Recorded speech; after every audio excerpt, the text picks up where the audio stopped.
और भाई लोग क्या हालचाल है, कैसे हो तुम लोग? सब एकदम बढ़िया। तो यार आज हम लोग पढ़ने वाले हैं द लिटिल गर्ल चैप्टर के बारे में। इस कहानी में एक छोटी सी लड़की होती है जो अपने पिता से बहुत ज़्यादा डरती है, जैसा कि हम अपने बचपन में डरते थे अपने पिता से। लेकिन जैसे जैसे हम बड़े हुए हमें ये रियलाइज़ हो गया कि जो कुछ भी करते थे हमारे पेरेंट्स बचपन में वो हमारे भलाई के लिए ही करते थे। तो इस चैप्टर में भी वही बताया गया है कि कैसे एक छोटी सी लड़की जो है वो अपने पेरेंट्स से, अपने पिता से डरती थी, लेकिन बाद में उसको रियलाइज़ हो गया कि जो भी उसके पिता करते हैं वो उसकी भलाई के लिए ही करते हैं। एक बच्चे के लिए बाप का खौफ क्या होता है ये तुम्हें इस चैप्टर में आज पता चलेगा। तो चलो कहानी को शुरू करते हैं। एक छोटी सी बच्ची होती है जिसका नाम होता है काजिया, और वो अपने पिता से बहुत ज़्यादा डरती है। हर दिन सुबह में जब उसके पिता ऑफिस जाते तो उसके रूम में जाकर उसे एक कैजुअल किस देते और उसके बदले में वो उनको गुड बाय फादर कह देती थी। और जैसे ही उसके पिता ऑफिस के लिए निकल जाते तो दूर जाते हुए गाड़ियों की आवाज़ सुनकर वो बहुत ज़्यादा खुश हो जाती थी कि अब तो मेरे पिताजी घर से चले गए हैं और अब मैं आराम से रह सकती हूँ, मुझे किसी से भी डरने की ज़रूरत नहीं है अब। और हर शाम जब उसके पिता घर आते ऑफिस से तो वो सीढ़ियों के पास खड़ी रहती थी और हॉल में से आने वाली चीखने चिल्लाने की आवाज़ों को सुनती थी। मेरी चाय डाइनिंग रूम में ले आओ, पेपर कहाँ है, अभी तक आया नहीं क्या, मेरी चप्पल कहाँ है, चप्पल लेके आओ, ऐसा उसके पापा चिल्लाते थे। फिर उसकी माँ बाहर जाती थी, बाहर जाकर न्यूज़पेपर ढूंढती थी और जाके उसके पिता को देती थी। और फिर अपनी बेटी काजिया को बुलाती थी, काजिया अगर अच्छी बच्ची हो तो नीचे आओ और अपने पापा के बूट को उतार दो। वो धीरे धीरे डरते हुए सीढ़ियों से नीचे उतरती और हॉल से डाइनिंग रूम तक जाने में और भी ज्यादा धीरे हो जाती, जब तक उसके पापा चश्मा लगा चुके होते थे ताकि वो न्यूज़पेपर को पढ़ सके। काजिया जल्दी करो, ये बूट को उतारो और बाहर ले जाओ। क्या तुम आज अच्छी बच्ची बनकर रही? मुझे नहीं पता पापा। ये मुझे नहीं पता क्या कर रही हो? अगर ऐसे ही हकलाती रही ना तो मुझे तुम्हारी माँ को कह के डॉक्टर के पास भेजना ही पड़ेगा। वो ये सबके सामने नहीं हकलाती थी, बस अपने पिता के सामने हकलाती थी क्योंकि वो बहुत ज्यादा डरती थी उनसे। डर के मारे उसके मुंह में कोई शब्द ही नहीं आते थे। क्या हुआ, ऐसी घबराई हुई क्यों दिख रही हो? काजिया की मम्मी सुनती हो, इसे सिखाओ कि इसे सुसाइड करने वाली शक्ल ना बनाए, जब देखो मरने जैसी मुंह बना लेती है। काजिया चाय का कप टेबल पर आराम से रख दो। उसके पिता ना उसको बहुत ही भयानक दिखते थे, इतने बड़े बड़े हाथ, बड़े बड़े गर्दन, और जब वो हाफी लेने के लिए मुंह फाड़ते थे ना तो ऐसा लगता था मानो कोई राक्षस ने मुंह फाड़ा हो। उनके बारे में अकेले में सोचना एक राक्षस के सोचने के बराबर में है। उसके पिता एकदम राक्षस की तरह दिखते थे उसको, ऐसा लगता था कि कोई भयानक राक्षस उसके सामने आ गया हो। संडे को अक्सर उसकी दादी जो है ना उसको नीचे भेज देती थी डाइनिंग रूम में, ताकि वो जाकर अपने पेरेंट्स से, अपने माँ बाप से बात कर सके, ताकि अगर वो अच्छे से बात करेगी तो वो घुल मिल जाएगी, अपने पेरेंट्स से उतना नहीं डरेगी। लेकिन जब भी वो सीढ़ियों से नीचे जाती है अपने पेरेंट्स से बात करने तो वो हमेशा यही देखती थी कि उसकी माँ जो है वो पढ़ रही होती है और जो उसके पिता हैं वो सोफे पर आराम से लेटे हुए होते थे और खर्राटे ले रहे होते हैं। एक रुमाल अपने फेस पर रखे हुए होते थे, पैर को आराम से सोफे पर टिका कर मस्त खराटे लेकर सो रहे होते हैं। और वो तब तक स्टूल लेकर वहीं पर बैठ जाती थी जब तक कि उसके पिता उठकर टाइम नहीं पूछते थे कि कितना समय हुआ, और फिर वो उसकी तरफ देखते थे। इस प्रकार भूखी प्यासी मत दिखो, एक ब्राउन उल्लू की तरह दिख रही हो तुम। एक दिन जब उसे जुकाम हो जाता है तो वो अपने रूम में ही अंदर बैठी होती है, तो उसकी ग्रैंडमदर आती है और कहती है कि नेक्स्ट वीक तुम्हारे पिता का बर्थडे है, तो क्यों ना तुम कुछ गिफ्ट तैयार करो उनके लिए ताकि वो उनको पसंद आए। तुम एक काम करो, येलो सिल्क से ना पिन कुशन तैयार करो, वो उनको बहुत अच्छा लगेगा। काजिया भी सोचती है कि हाँ दादी बहुत अच्छा दिमाग दे रही है, इसी बहाने में पापा के और करीब आ जाऊंगी। तो वो बहुत ही मेहनत से डबल कॉटन को 3 साइड से सिल देती है, यानी कि सूती के 2 कपड़े को जोड़कर 3 साइड से सिल देती है और चौथे साइड को ओपन रखती है ताकि उसके अंदर वो कुछ फिल कर सके, कुछ भर सके। अब वो सोचती है कि इसके अंदर भरूँ तो भरूँ क्या, मेरे पास तो कुछ है ही नहीं भरने के लिए। वो देखती है कि उसकी दादी जो है वो बाहर गार्डन में होती है, तो वो सोचती है कि मैं दादी को परेशान नहीं करती हूँ, मैं ही जाकर नीचे देखती हूँ, कुछ अगर भरने को मिलेगा तो बहुत ही अच्छी बात है।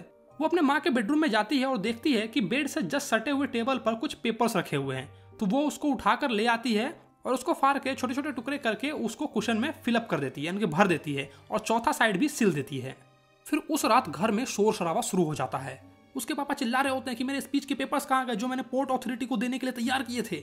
सब लोग मिलकर घर में इधर उधर ढूंढ रहे होते हैं लेकिन वो पेपर नहीं मिलता है।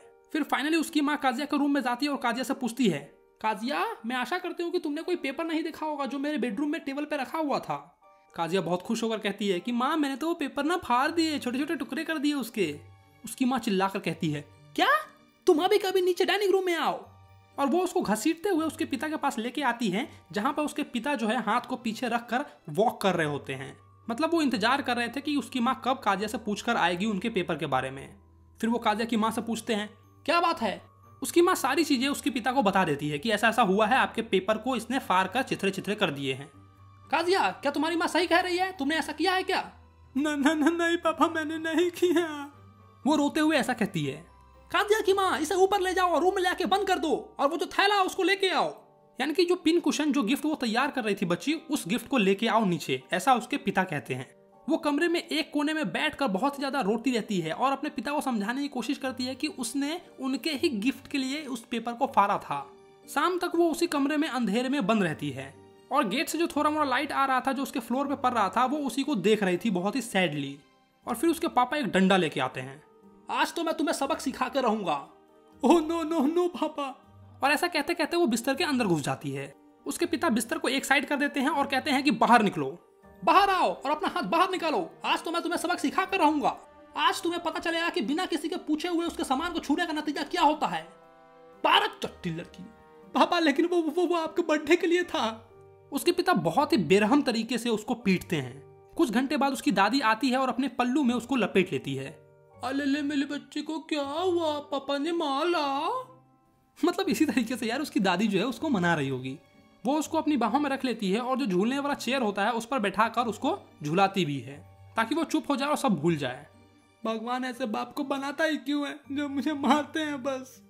अरे बेटा ये लो रुमाल, अपनी नाक पोंछ लो और जाकर सो जाओ, सुबह तक सब भूल जाओगी। मैंने तुम्हारे पिता को भी समझाने की बहुत कोशिश की लेकिन वो अभी इस वक्त बहुत गुस्से में हैं, तो इस रात तो वो नहीं सुनेंगे, कल तक वो भी भूल जाएंगे। चलो अब सो जाओ अच्छे बच्चों की तरह। लेकिन वो बच्ची इस बात को नहीं भूल पाई। उसके अंदर एक भय, एक डर पैदा हो गया।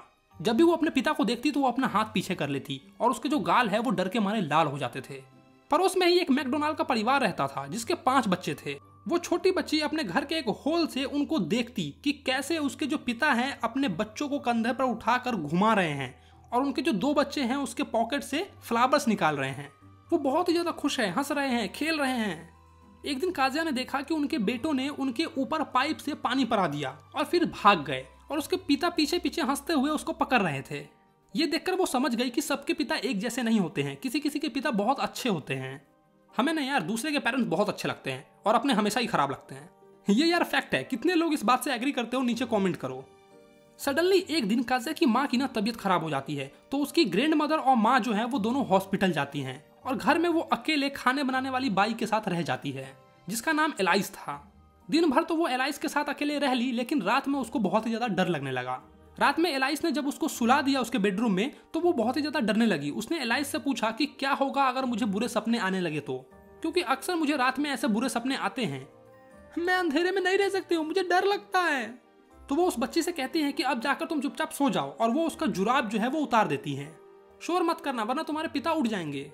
लेकिन जिसका डर था वही हुआ। उस रात उसको बहुत ही भयंकर सपने आए।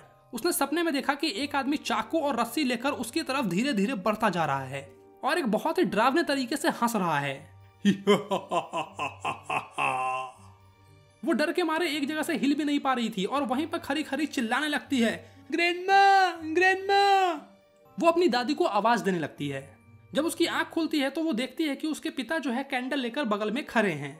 क्या हुआ बच्चा? वो मुझे ना एक सपना आया था। एक आदमी चाकू, मुझे ग्रेनी चाहिए। ग्रेनी यार उसकी दादी का नाम था। उसके पिता कैंडल को फूंक मारकर बुझा देते हैं और साइड में रख देते हैं और उसको अपनी बाहों में उठाकर एक बड़े से बेडरूम में ले जाते हैं। बेड पर न्यूज़पेपर फेंका हुआ होता है और रीडिंग लैंप के बगल में एक आधा पिया हुआ सिगार भी पड़ा होता है। तो वो पेपर को उठाकर साइड में रख देते हैं और जो आधा पिया हुआ सिगार था उसको वो फायर प्लेस में फेंक देते हैं। मतलब घर के कोने में जहाँ पर आग जलती रहती है ना, वहां पर वो उस सिगार को फेंक देते हैं। फिर वो अपनी बेटी को अपने बगल में सुला लेते हैं। वो बच्ची अभी भी आधे नींद में थी और उस कसाई की आवाज उसको चारों तरफ सुनाई दे रही थी जो चाकू लेकर उसके पीछे दौड़ रहा था। डर के मारे वो अपने पिता को टाइटली हक कर लेती है और अपना शरीर जो है उनके बाजू में छुपा लेती है, उनके आर्म्स के नीचे दबा लेती है अपने सर को और फिर जो उसका डर है वो खत्म हो जाता है। ये लो मेरे पैर में अपने पैर को रगड़ लो ताकि तुम्हारा पैर गर्म हो जाएगा। उसके पिता ने ऐसा उससे बोला। थके होने के कारण उसके पिता उससे जल्दी सो जाते हैं और फिर उस छोटी बच्ची को एक फनी सी फीलिंग आती है। वो देखती है कि बेचारे उसके पिता उतने भी बड़े नहीं हैं और उनका ख्याल रखने वाला भी कोई नहीं है। उसके पिता के मसल्स उसके दादी से ज्यादा हार्ड है लेकिन वो हार्डनेस भी आज उसको बहुत अच्छा लग रहा है। उसको ये बात रियलाइज हो जाती है कि उसके पिता को डेली काम पर जाना पड़ता है जिसके कारण वो बहुत ज्यादा थक जाते हैं, तो इसीलिए वो मिस्टर मैकडोनाल्ड की तरह मुझसे नहीं खेल पाते हैं। जैसा कि उसके पड़ोसी मिस्टर मैकडोनाल्ड हैं, वो अपने बच्चों के साथ खेलते हैं जिस तरह से, वो उस ढंग से मेरे साथ नहीं खेल पाते हैं। ये बात उसको रियलाइज हो जाता है और अब उसको ये भी रियलाइज हो जाता है कि उसने उनके लिखे हुए पेपर को फाड़ दिया था, शायद इसीलिए पापा इतना गुस्सा हो गए थे और मुझे पीटा था। उसने अचानक से फिर से एक आह भरी। उसके पिता उठ गए और पूछा, क्या हुआ? एक दूसरा सपना आया पापा। ओह, मेरा सर ना आपके दिल के पास है, मैं आपके दिल की धड़कनें सुन सकती हूँ। आपका दिल कितना बड़ा है पापा। और फिर इसी दिन से वो अपने पापा से डरना बंद कर देती है। उसको रियलाइज हो जाता है कि जो भी उसके पापा कर रहे हैं वो उसकी भलाई के लिए ही कर रहे हैं। हमारे साथ भी कुछ ऐसा ही होता है ना यार। बचपन में हम अपने पेरेंट्स से डरते हैं, अपने माँ बाप से डरते हैं, लेकिन धीरे धीरे जैसे जैसे बड़े होते हैं तो हमारा डर जो है वो खत्म हो जाता है। तो बस यार, हो गया तुम्हारा ये चैप्टर यहीं पे खत्म। वीडियो कैसा लगा? वीडियो अगर अच्छा लगा तो वीडियो को लाइक करो, और अगर कुछ चीजें समझ में नहीं आई है तो नीचे कमेंट करके पूछो कि हाँ भाई मुझे ये चीजें समझ में नहीं आई है। मुझसे जुड़ने के लिए, मुझसे बातें करने के लिए तुम मुझे इंस्टाग्राम पे फॉलो कर सकते हो, या फिर तुम मुझे व्हाट्सएप पे भी फॉलो कर सकते हो अगर कोई चीज नई अपडेट चाहिए तो। और हाँ, अभी तक तुमने अपने भाई का चैनल सब्सक्राइब नहीं किया तो क्या कर रहे हो यार, चैनल को सब्सक्राइब मारो, फ्री का है। चलो तो मैं मिलता हूँ तुम्हें नेक्स्ट वीडियो में। Bye bye.